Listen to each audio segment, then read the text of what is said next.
So if I can start with you, Claire, would you tell us a little bit about CTAN and what CTAN is all about? Absolutely. So Central Texas Angel Network was founded in 2006 as a group for angel investors and to support the startup ecosystem here in Austin. In 2014, the network invested in 33 companies and $14.6 million for that year. About half of those were new investments and half were follow-on rounds. So our portfolio is more than 100 companies presently, and those companies frequently will come back to us for follow-on funding, and that ends up being about half of our funding each year, as 2014 evidenced. Our membership is about 130. It's always in a little bit of flux as people come and go and decide whether angel investing is right for them. Angel investing, if you are an angel investor, accredited investor, or interested in becoming one, is a very interesting path for investing. It's certainly a big challenge. I think Rob can speak to it personally. But it can be, there can be a lot of things that you can really gain from getting a chance to mentor entrepreneurs in the community. And that is one of our big focus areas with CTAN. We have 5 funding cycles each year. We invite entrepreneurs and startups who are ready to apply to an angel network to apply to those cycles. We take the top 30 into our first round pitch event, and then our investors vote on those. The top 10 move on to our second event of each funding cycle, and then the top 4 move on to that third event. So you have an opportunity through that cycle to pitch in front of our angel member investors 3 times throughout each funding cycle. And if you don't get to that third presentation meeting, if you're not in that top 4, you have a chance to come back a second time and present to us later. And that's not unusual. In this past funding round, we had 2 companies that had presented previously and made it all the way to, one of them made it all the way to our presentation meeting this time after presenting a second time with the improvements and what they were able to accomplish in that interim period. In addition to our funding cycles, CTAN a few years ago decided to do more outreach into the entrepreneur community. So we now offer 10 free office hours events each year. And all of this is, of course, described in much more detail on our website, but those are a great opportunity for some speed dating with investors and have a chance to meet some folks in our network. We also now do a free entrepreneurs workshop before each funding cycle so that entrepreneurs can come and learn about the funding cycle, hear about it from one of our member investors, typically our board chair, Rick Timmons, and get advice on pitching to angel investors. In addition, many of our members are very active out in the community, and we intend for that to be the case even more so in the coming year. That's one of our very strong focus areas this year is entrepreneur ecosystem relations and development and what we can do out in the ecosystem to support entrepreneurs at all levels. Claire, this hasn't been said so far, and perhaps I'd like to share it with the audience. You know, you may not realize, but these 2 people sitting here are representing the #1 and #2 investment angel networks in Texas. And in the US, they represent the 3rd and 4th most active networks. And they are all within 2 hours drive or less of you guys. Isn't that nice? Rob, please, you've been kind enough to come into Houston for us. Tell us a little bit about HAN, Houston Angel Network. If I could, I would first like to give tribute to Herb Kelleher. This is an interesting story. It was about 1978 or 79. I was receiving my MBA from Tulane. And New Orleans back then they had just started flying Southwest into New Orleans. And so the marketing professor brought in Herb Kelleher. And here I am, like a few decades later, and I am lecturing in his classroom. So I think that's a great tribute, you know, somehow, and I appreciate the opportunity to be here today. The Houston Angel Network, well, I should first say that all angel networks operate little differently. So we operate very differently from CTAN in our process. And of course, we try to adapt our process and our organization to the city that we're in and the competing organizations and complementary organizations. So the way the Houston Angel Network works, and by the way, we're number 3 and CTAN is number 4 this year. So a little competition, folks. Make that clarification right off here. But last year we invested about $16 million in 66 deals. We have invested approximately $67 million in the 14 years that we've been in existence. So you can see that we're really ramping it up. It's becoming a significant area. So the organization in Houston that we have about 100 accredited investors. These are people that are defined by the federal government as high net worth, but they may not feel high net worth. It's important to understand that. We have an annual due that people have to pay. I don't know that CTAN has that. You have that also. And it's $1,750. We have monthly meetings where we bring companies in. But before we bring those companies in, there are meetings that are held in advance, selection committee meetings, where essentially a company looking to pitch to Hahn will be assigned an advocate. So in my particular case, life sciences. So something out of the Texas Medical Center, et cetera, might be assigned to me. If I think it has some merit, I'll take it to the selection committee meeting and argue essentially on its behalf. And then there's a vote, and we pick the best 3 or 4 every month.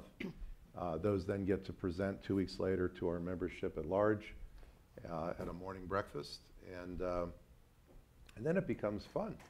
So if there's some real interest, then there's a bit of a feeding frenzy, or there's a bit of activity, and hopefully a deal lead emerges, or if the deal has already been negotiated, there'll be follow-on meetings. So each deal is a little bit different. Each angel organization is structured a little bit differently, and that's significant to understand that if you're an entrepreneur, because if you're approaching a group such as ours or CTAN or one of the many others, you need to know how we work, how we think, et cetera. And so then we also have the Texas Halo Fund, which is a sidecar fund, and that is what's called a committed capital fund. You don't actually need to be a member of the Houston Angel Network. We have CTAN members who are members and elsewhere. Basically, you say, well, I'm going to put $100,000 into this, and then we call it in 3 tranches, so 33 apiece. We're investing it over about a 5-year period, 4-year period, and we hope to exit in 10 years and no more than, say, 12 or 13. And Rob, on the Halo Fund, do you specifically look to follow investments that have received angel investing from CTAN, Hahn, or some other network, or would you do that independently? Excuse me. Sure, excuse me. The original theory was that we would follow on whatever our Houston Angel Network did, and in that way we would be essentially a force multiplier. But because we had 5 managing directors, of which I am one, and we were out deal sourcing, we ended up becoming the leads. And so the cart and the horse changed. And so once again, every deal gets done differently. Sometimes they're led by Hahn, sometimes they're led by the Halo Fund, sometimes we receive deals from CTAN. Right. And we look all over. Another thing I would mention is that I think a lot of perception is that angel networks are part of the Rotary Club. You know, we're supporting, you know, economic development of our town or city or whatever. Houston Angel Network is in no way provincial. We invest all over. I was just in California looking at 3 deals we invested in several years ago. I was in Kentucky on Monday looking at something up there.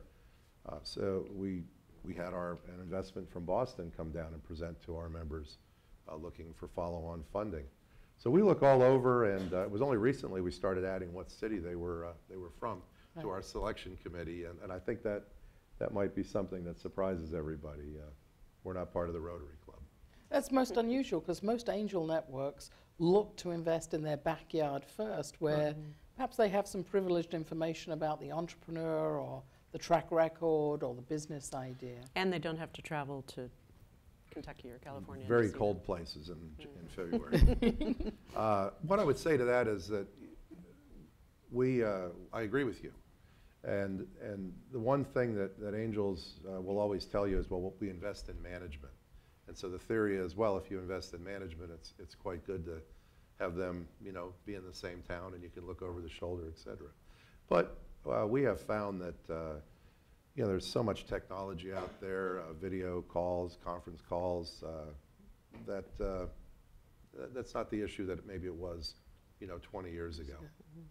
So. Fascinating. I would not be surprised if CTAN expands to that in the future. Presently, our focus is on Texas entrepreneurs, not just Austin area.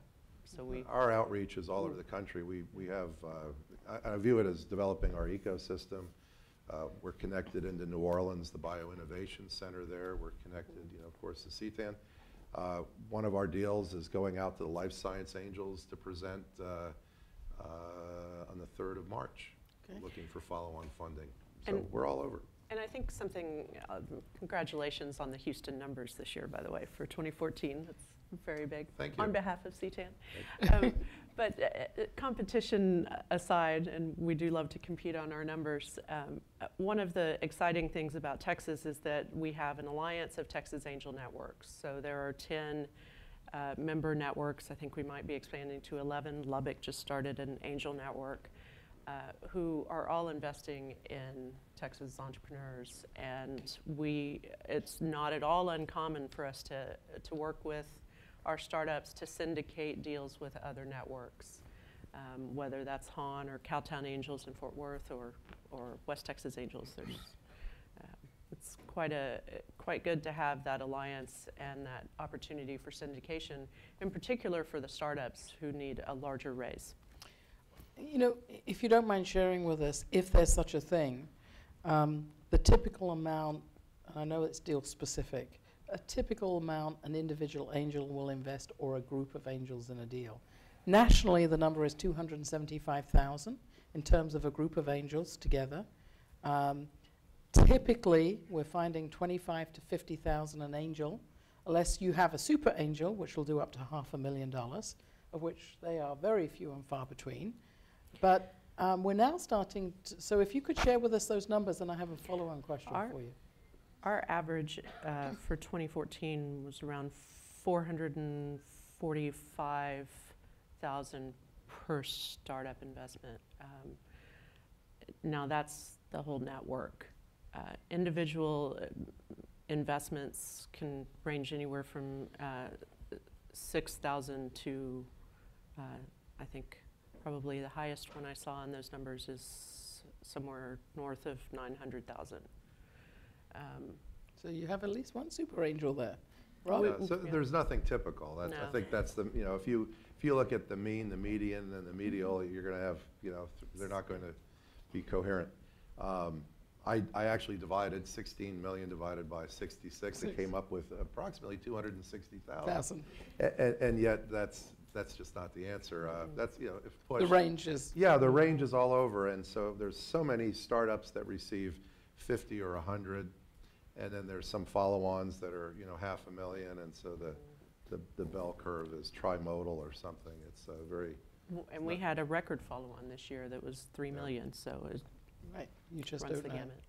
gamut. But as we talk about these statistics, I'm starting to observe that angel networks, as you were both mentioning, are syndicating their deals more.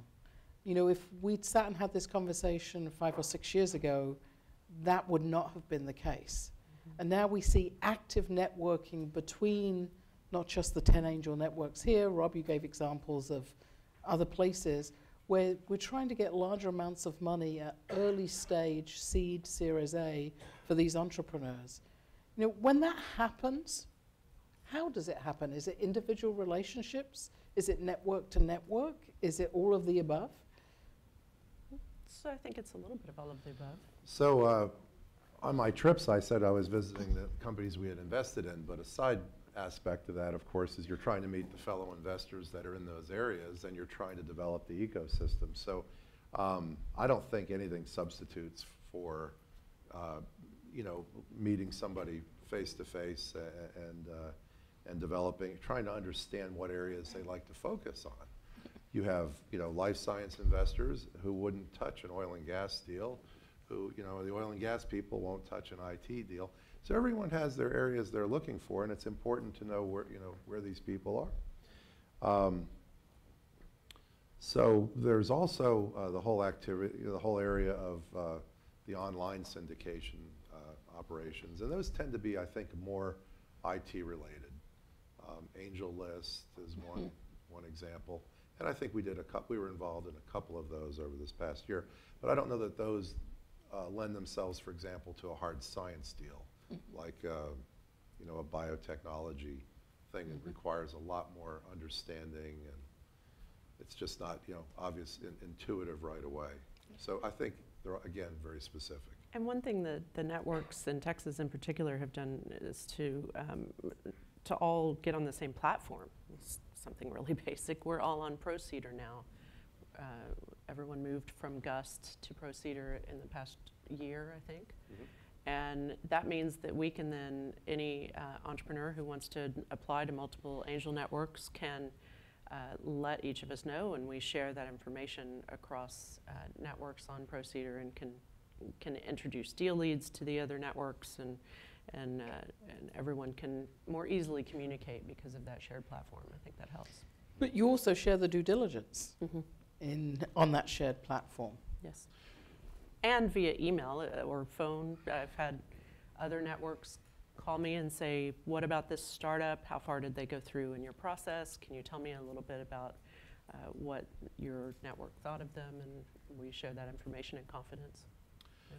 So on my trip to Louisville, I met with a group that I had never met.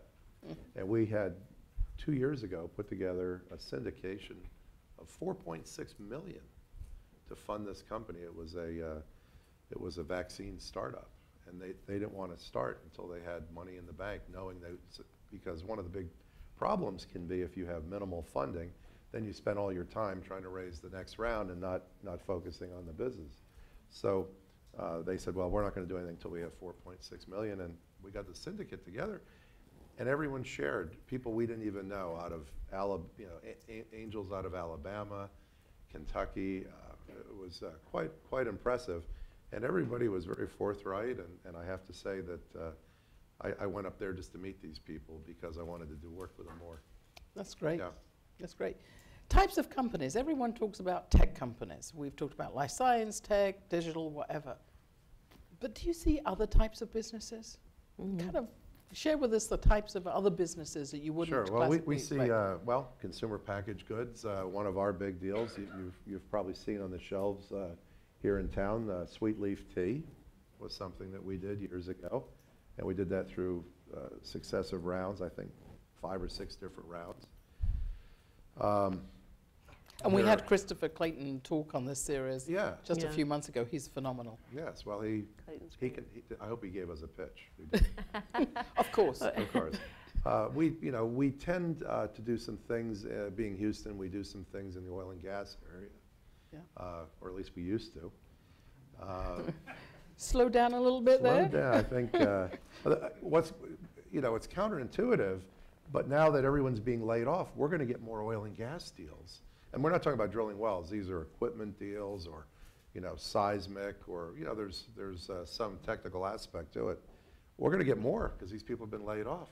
Right. But it's going to be hard to find the investors who are interested, in that area. So there's always IT.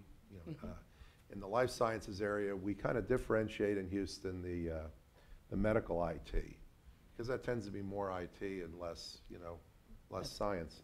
And so we actually have a separate person that handles that.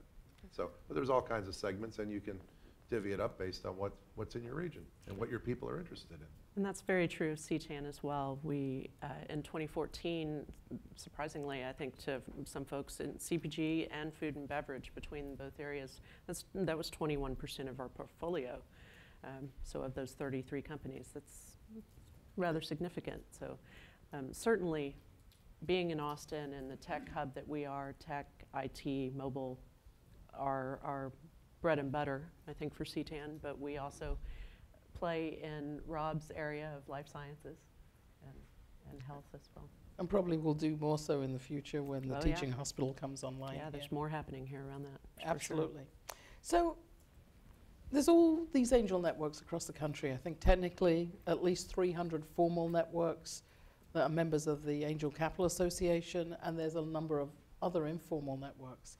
You think about the number of deals they're doing. They may not be quite as active as you both, but do you think angels are putting too much money to work out there? I mean, is there enough follow-on capital from Series A investors to allow the companies to get past seed to something more substantive? Well, that's a very good question, and I don't have an answer for you, but we have brought that up recently among our group, and the reason for that is that it used to be that the documents that we would use for a deal, and by the way, these documents are very similar to what a venture capitalist would use. Almost the same if I had to differentiate between what a venture capitalist does and what we do, the documents are about the same. We just do less due diligence because we're putting less money in, and because so many things at the very beginning are just unknown. Right. Venture capitalist, of course, wants to put money in after the deal's been de-risked. Yes, please. I think but you're right. But is there enough of those early stage, next stage VCs? Well, we used to be, the documents we used to have were preferred stock, right. preferred equity. So to have a preferred stock, preferred equity, you have what's called a pricing round. You're assigning some value to the company. Well, of course, out of California came, the convertible debt deal, where you give money to the company and the company gets priced on the follow-on round. And of course, the question is there money to cover the follow-on round? Or maybe our convertible debt deals don't ever get priced properly. So it's a topic that we're starting to focus on. There's an awful lot of activity out there. Yes. Okay. I think that Austin's funding landscape is in shift.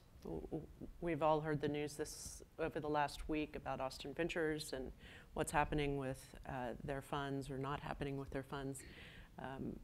At the same time, we either know of people who are raising seed VC funds or who already have. We now have Live Oak Ventures here. We now have ATX Seed Ventures here. So our landscape in Austin is changing. Now, from the entrepreneur's perspective, there's never enough money. I think that you ask any entrepreneur, is there enough money in Austin? Well, no, of course not. But I think that landscape is changing, and it's changing for the better. I still hear from lots of entrepreneurs who find that they have to go outside of Austin either to find their follow-on rounds or their early stage VC funds, but I do think it's changing. One of the things that we're exploring this year is a sidecar fund as well, creating a fund of that type with CTAN. Now, whether that comes to fruition remains to be seen, but it's something the board is definitely exploring this year. And if it does, it'll be in a different form, perhaps, Yeah. than what we have. Sure. Yeah. I think one of the early sidecar funds in the US was Golden Seeds out of New York. Yes. And Golden Seeds today has now raised 3 funds for a total of $350 million and have funded 275 companies as follow-ons. So, but Golden Seeds has been around a very long time. And each area, as Rob, you pointed out earlier, each geographic location or region both looks at different deals, has different ways of managing their network, and has different needs as to whether they do that funding. But certainly I think it's going to be a continuing issue of who comes after the angels and how do you facilitate that relationship? I think that has to be understood in the perspective of what's happened over the past, say, 20 years. It used to be that venture capital deals were much smaller. And so as the venture capitalists have moved into progressively more de-risked deals, as I mentioned just a few minutes ago, they've moved up. They'll put more money in, but they want to move in later. They wanted the deal de-risked. They want the IP issued, or whatever inflection points they're focused on. That's left room for the angels to move in. Hence, we had the $4.6 million syndication. Yeah. 20 years ago, that would have been unheard of for an angel group to put together. So that's some of the dynamics that are going on in the industry. It also shifts the landscape for the really, really early seed money. Who are the angels and the angel networks who are funding very early stage? I don't know if it's CTAN and Han necessarily. I think that we do a good bit of that early on, and I know we get thrown a lot of life science deals that are looking for the second stage, Series B or whatever, and I'll tell them I like this, but I needed to get in on the seed stage early on. That's where we want to be in. So you want to get in early and carry on with Well, we want to get more of the company for less money, but we also want to, well, that may sound like that may sound like Gordon Gekko a bit, but I have to tell you that we just don't put in money. We're angel investors. We put in a lot of management advice. We provide connections. We provide introductions for follow-on funding. That probably occupies half of my time.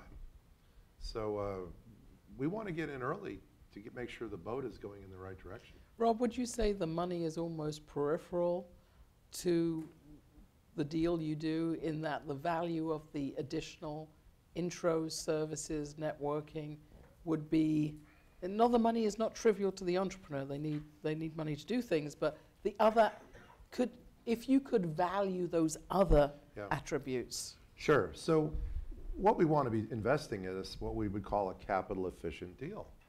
We don't want to pull up to the entrepreneur's office and find the new Lamborghini model, parked in front. Right. So we want the entrepreneur to be working on his business or her business. We don't want them out fundraising constantly. That's a distraction. But on the other hand, you don't want to have so much money in the bank, typically, that they become less efficient. So it's a bit of a tension that we try to walk the line. I think our effort is always to make sure that they have sufficient but not excess. Okay. Claire, how active are your angels with the deals they invest in? I think for those who are check writers and funding, and not every member of an angel network actually is an active investor. So that's something to be aware of when you meet angel investors. Are they actually an active investor or not is something to ascertain as an entrepreneur. I think that from what I've seen thus far, and again, I'm brand new with this network and this role in working with angel investors, but from what I've seen thus far, they tend towards being more involved in their investment than less. It's not uncommon for our members to be on the board, at the very least in an advisory position with the startups in which they invest. I have observed that it seems to, the amount of time that they put into a startup is corollary to how much they've invested in money. I think that that's pretty accurate. But yeah, I think one of the things that sets CTAN and probably Han and some of the other larger networks apart from the traditional angel networks is that we have a lot of diversity of sector in our membership. So, while someone like Rob would be life sciences, we have a member up here who's focused on CPG and has a background in IT. It absolutely runs the gamut as far as their experience. So they'll seek to work with those companies where they understand and can bring value as advisors. And as Rob mentioned, that's where they invest as well. your risk is lower if you understand the space. Exactly. Absolutely. So if you'd both share with me, what's a classic mistake an entrepreneur would make in approaching an angel or an angel network?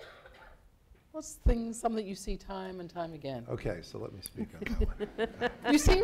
We only have a half hour more here. So asking too much money for too much money, thinking their company is worth, Valuation. or their idea, the valuation is too high. Now I talked about convertible debt. We see companies who don't even want to put a price on their company. We won't do that, by the way. We'll do a convertible debt, but it has to be capped, and that's another discussion. So if we can explain, so a convertible debt that's capped is that it will convert the next round from an independent valuation, but it will have a maximum valuation of X. Right. So That's the cap. So it'll convert at the lesser of the cap or the follow-on round valuation. Right. Okay. Correct. So not being coachable, that's a huge red flag. How do you determine that? You can see it in the Through a pitch well, you frequently. know, a lot of times the entrepreneur is frustrated. Q&A feedback. Well, a lot of times this is not a quick process. I mean, it can take 6 months. And in 6 months, you've had a lot of meetings and talk, and you've had lunches, and you know, it comes across pretty quickly. And I have to tell you, our best investments are coachable people, and because nobody knows it all, and we don't want to invest in somebody who does. So those are two areas. There's plenty more. Claire, Yeah. anything? I hear frequently from our members that the number one thing they look at before the idea or anything else is the team, the people. So they're looking for someone who's coachable, for someone who's approachable, for an entrepreneur who can handle what might be perceived as negative feedback or critique in a graceful way, and adapt. Listen to that feedback and take it in and make change with that when it's appropriate. You know, not all feedback you're going to get from every investor is appropriate for you to take action on. But if you're closed in, if you're not open to hearing that feedback and taking action on it, I've seen pitches, and it's unfortunate, and I'm sure no one in this room would do this, but I've seen pitches where an entrepreneur actually responds in almost an attacking way back to the investor questions, trying to challenge the investor and question whether the investor should be asking that question, or it's that Doesn't build a relationship. That deal did not get funded. No, it didn't, and that's really how I think how you approach investors is how you approach any relationship in your life. Any business relationship, any personal relationship, you want to approach with the most openness and candidness and honesty you can, and that's how you should approach investors as well. Rob, have you funded an entrepreneur more than once, not in the same deal? I.e., they've cashed out of a company or it didn't work, Clayton and they've come back again? Well, He's on multiple companies. I personally know. The Houston Angel Network has done that. I have told entrepreneurs that I didn't like the company that they had, but after they sold it, please come to me with your next deal, Right. because I like them. Right. I thought they were. I've done that several times, because when you see what you think is good management, that's something you want to invest in. So. Absolutely. I'm going to ask a quick question, but for those of you who have questions, would you make your way to the mic so that we can efficiently get your questions answered? But in the meantime, while people move to the mic, I want to ask you, how do you view crowdfunding relative to angel networks? Is it taking your angels away? Is it helping in the life ecosystem? sciences area, we just don't see that.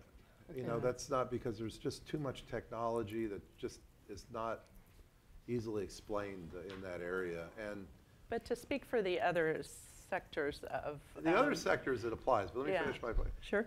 Yeah, you know, I've looked at the crowdfunding sites, and you know, it just doesn't come across as smart money. Yeah. And that's my perception. And yet, I know two of the deals we've invested in have been crowdfunded, and so there's a place for it, but not every sector. Agreed.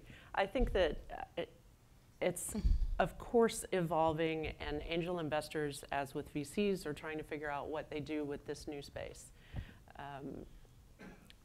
I think that for those who are entrepreneurs in the room, the important thing for you to do is to, if you're going to consider taking the crowdfunding route, is to talk to some angel investors and VCs and get their feedback on that. Figure out if crowdfunding is for certain the direction you want to go, and how will that affect your ability to get, apply for and get angel and VC investment. Because if that's going to dilute your company, I think angels and VCs have concerns about having so many hands in the pot, so to speak. And of course, there are different kinds of crowdfunding. There's Kickstarter, and the CPG companies, it makes a lot of sense to go crowdfunding versus the new act and all of the what that means for entrepreneurs. So do your research, talk to angel investors before you crowdfund, because the one thing you don't want to do is, if you know you're going to go do a Series A or a Series B and pursue future rounds of angel and traditional VC funding, the one thing you don't want to do is shoot yourself in the foot and with crowdfunding and risk that future investment. Yeah, so if you're going for a second round of funding, the people who are considering it, putting money in, they're going to look at your cap table. Who invested in the first round? Well, there's you know, if you have a large number of opinion leaders who are smart in that area, you're going to be much more likely to invest in that round than if it was random people off the internet. You know? Absolutely. And you know, the key opinion leader thing is very important for follow-on funding. So consider that. I can also share with you, VCs hate dealing with 50 or 60 people they don't know where they are on a large cap table. Cap table. No. They want smart And that's money. just angel investors. Yeah. You add in hundreds or thousands crowdfunders. Absolutely. It's a whole nother game. Thank you. We have a question here. Hi, this is a question. My name is Christian Cordova. I'm a freshman at the Macomb School of Business. My question is from Mr. Tucci. Obviously, you've interacted with student entrepreneurs at Rice and University of Houston. How would you describe the entrepreneurial talent and potential in Texas youth? You know, I haven't. I've interacted with University of Houston, with Rice, and Tulane, those three. I think that it is a national movement, and I think there's talented people from all over. There's a huge amount of opportunity here in Texas, and I think that the state is embracing it. Certainly the universities are, but they're doing it a lot of places in the country. So we're national investors, as I mentioned earlier. And if I may add, a report has come out recently, and I'm afraid I can't quote you the name of the report, but it's talking about the millennial generation specifically, and saying there's a higher aptitude for entrepreneurial endeavors at an earlier age than we've seen in prior entrepreneurial generations. It's very simple. Your opportunity cost when you first graduate is extremely low. Once you have a high-paying job, you have to quit that job. Your opportunity cost just got very high. Absolutely. Yeah. So there is an advantage to being unemployed. And there's two. Well, I don't think we want to encourage our students to be unemployed, but I take your point. Thank you. Thank you. Hey, I'm Ivy. I'm an entrepreneur, and I'm also in the evening MBA program here. I'm in a class about social enterprise right now, and our little consulting project is actually a group of impact investors in South Africa. And I was wondering if impact investing, looking at companies that they're for profit, but they might give up some of their profit for environmental or social goals. Is that something that you guys are seeing growing interest in, or should those people not go after you guys at all? I think there is some growing interest. I actually have a personal interest in this area because I spent much of my career working in nonprofits and through RISE, have worked with social impact ventures and have a lot of interest in those social entrepreneurs who can help address the world's ills. That's a personal interest of mine. I think because of that, I will be keeping an eye out to find out what of our network is interested in impact investing. Texas just had an impact investing conference about a year ago where that was a real focus. I, through that and through RISE, have met 2 angel investors I know who do impact investing, but that's it so far. So I think it's a growing area, but I'm still trying to ascertain what that community looks like here. And so far, I don't know of any CTAN investing that's particularly focused on impact. Sometimes people think angel investing is nonprofit too. So, well, we are nonprofit networks. we have, they started at the Rice Business Plan Competition. I think it was last year they started a category in that area. And so I actually sat through a lot of the meetings. I think they received some funding from like-minded investors, we'll put it that way, that didn't actually expect to get a return on their investment.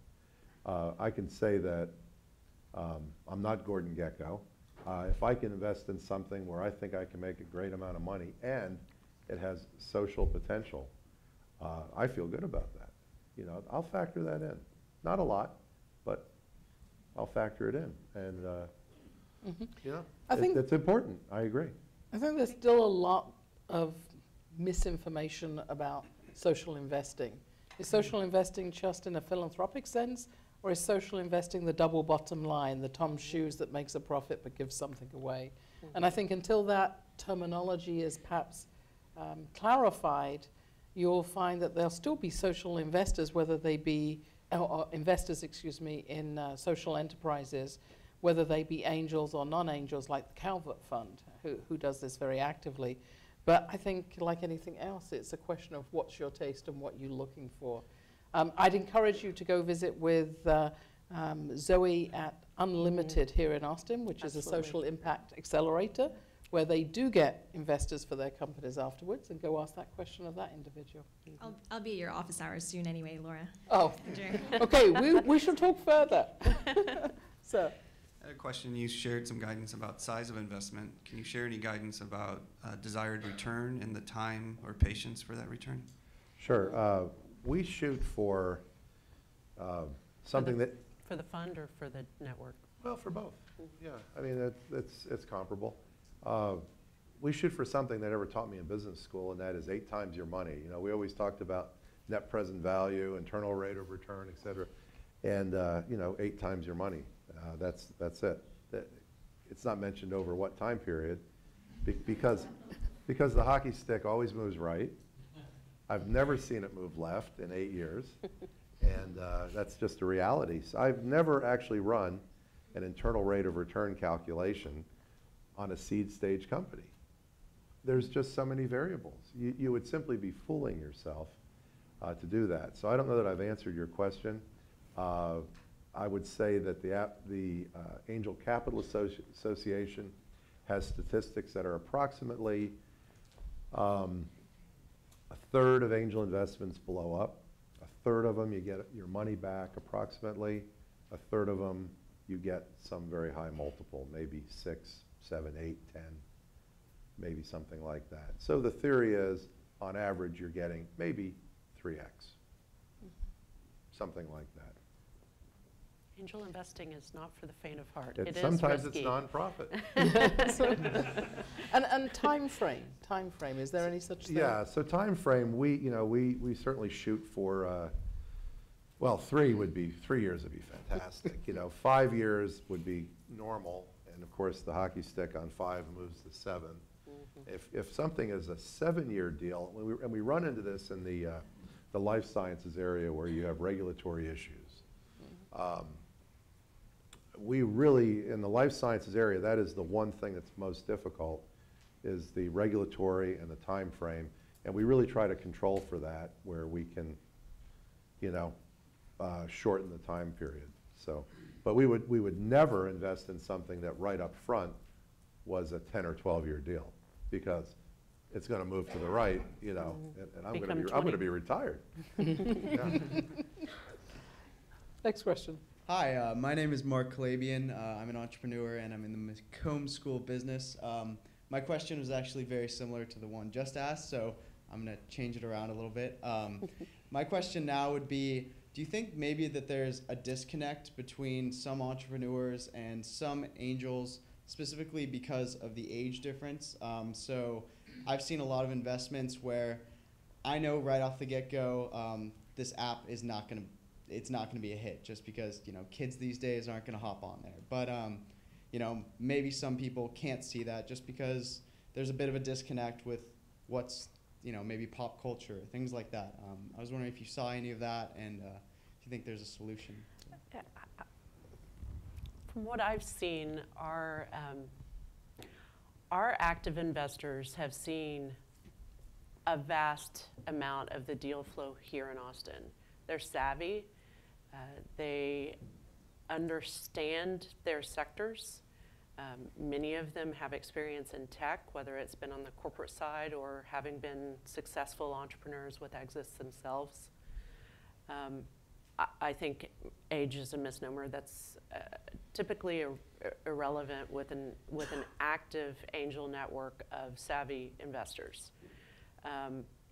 The other thing I'm seeing with CTAN is more and more of our new members are younger, Gen X, Gen Y even. We've had new members join in the last month who are in their 20s. So our network's age and sector and other diversity is changing, and I think that is great for both our network and for the entrepreneurs.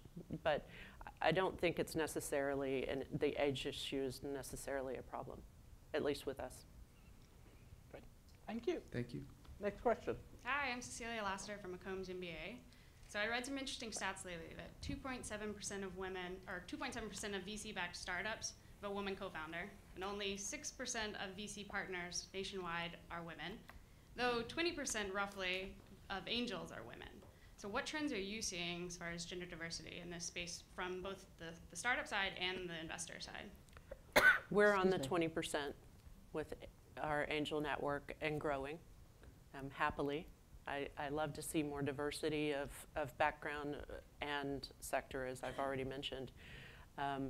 Laura is one of the only women VCs I've ever met. I used to be young. But I think the group you mentioned earlier, Golden Seeds has changed that number. I think they've affected that. Absolutely. Yeah. You know, I'm completely indifferent. I just want the best possible deal with good management, and I, you know, I think it's for the women to, you know, to become entrepreneurs and to I think they'll find funding. I don't think there's any glass ceiling there at all. I would probably disagree a little bit, but carry on. There's an awful lot of, in the life sciences, a lot of the researchers are yeah, female. agreed. And we are seeing of the women entrepreneurs who've been presenting, they've been predominantly life sciences. But if you, I was just on a panel for women at Austin, I think it was last week, within the last couple of weeks, and there was a discussion in that, during that panel around the drop in women, both in entrepreneurs and engineering. And that number has gone from 30-something% in the 80s to 12 now. It's absurd and really, really sad because, and that's those are the engineering numbers, not entrepreneur numbers. I think that the more diversity our companies have in both gender and any other type of diversity, the more likely they are to be strong companies. Those that I've seen with women co-founders have as much to bring to the game as those who don't. And I think that there is a challenge for women out there, and I think that it is on all of us, men and women, to help lift them up however we can to support their efforts and encourage them to step out there. Women, from what I've seen, are sometimes afraid to ask for funding and don't know how to go about that even when they have a great business idea. And it's on our investment community and our entrepreneur ecosystem to help educate them so that they can go be the next Pinterest or whatever. We don't fully agree, obviously. But Yes. I would we say can agree to disagree. both CTAN and the Houston Angel Network are headed by women. Mm-hmm. So I'll just simply make that point. And our previous managing director was a woman also. So Yeah, I think there's probably some traditional basis for that data. There's a report called the Diana Report. There was a 6-year study with 6 universities on women venture capitalists. And through the 90s, or through the 80s and then the 90s, that actually peaked in the number of women VCs. The average woman who joined a venture capital fund had to have $1 billion under management. There's a limited number of those around the US. They were often the 6th partner, the last partner in, and they were often the first partner out for a number of different reasons.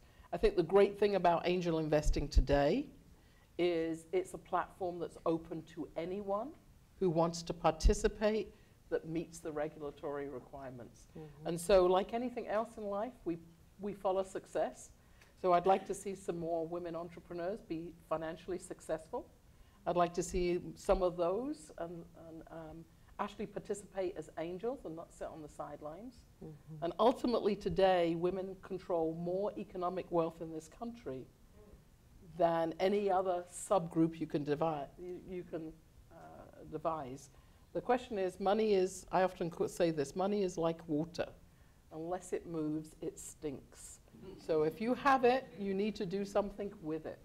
And I would encourage those of you of the next generation, whomever you may be, women or other socioeconomic groups, to come forward and participate. That's what I would do. Thank you for that question. Yeah, my name is Joe Milam. I hear a lot from entrepreneurs that they get frustrated with the various inputs they get from investors, Claire, that you spoke to. And a couple of specifics they asked for was, do you have a pitch deck that you prefer? Do you have a way to organize the information that you prefer to make those conversations more efficient? And also a term sheet. This is something that I hear a lot of frustration with entrepreneurs is they go through a long, lengthy process and then a term sheet's offered that just doesn't make sense. And they feel like they wasted a lot of time. They walk away with some bad feelings. There's a very effective VC firm out in California called Right Side Capital. They offer it, and they co-invest with tech stars around the country, I think around the world actually. And they offer the term sheet first. They say, we'll invest under these terms. If that's acceptable, we'll do 2 weeks of due diligence and make a decision in 2 weeks. And you go on your way or not. Have you guys considered that? Do you do that in either case? Every angel group works differently. My experience is that there's a lot of different ways to skin a cat.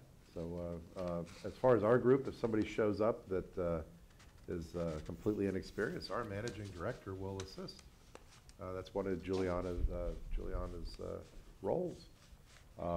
We prefer to have deals show up that are already papered. I would much prefer to have a term sheet, delivered to me rather than someone show up and say, "Well, I have this great idea," and because it's a lot of work, and there are a lot of great ideas out there. There's not a lot of, there's not enough people to get the great ideas across the line. Claire, how about C10? We actually, in the past year, have added a full-time position, a due diligence associate who is working with the entrepreneurs and our deal leads directly. We also have done some work was done by my predecessor to simplify and shorten our due diligence process. I can't speak specifically to the term sheets and pitch decks because I'm still learning that part, but I would be happy to follow up with you directly on that. Just things I've heard. Yeah, thank you. Thank you. I appreciate the food for thought. And the last question for this evening, sir. This is a bit of a two-pronged question, but are there any kinds of businesses that are just simply ignored by angel investors just right off the bat? And what May I kinds of- say, oh, ones that aren't going to make money? well, Excuse me. I knew that was going to be the obvious answer. Yes.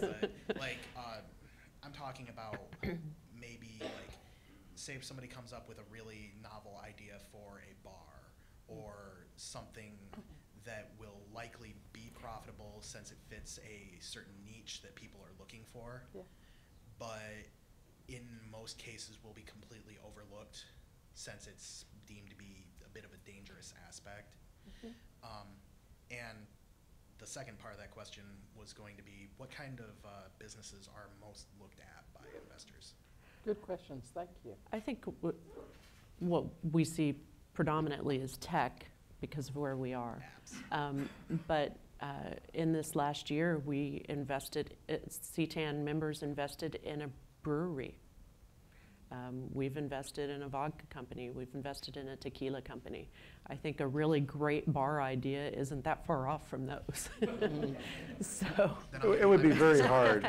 I think it would be hard. Yeah, I It would agree. be very hard but to make 8 times your money good on a bar. idea would. It would be never know. very difficult to do that. You know, unless you set up to franchise initially, if you had some unique concept and you were going to franchise it, you know, and the state laws on franchising are not easy. It would have to be pretty special. It would have to be very special to get eight times your money. I don't know that we would touch a bar, for example, but other areas we don't touch under our charter would be real estate deals, oil and gas drilling. We won't drill an oil well per our charter. And then, of course, each organization has people who are interested in certain areas, and just we don't have people in, you know, other particular areas. Schooling, for example, you know, if someone had some great charter school idea or something, I don't think, you know, you're just not going to get 8 times your money back. And so that filter really kicks out a lot of things.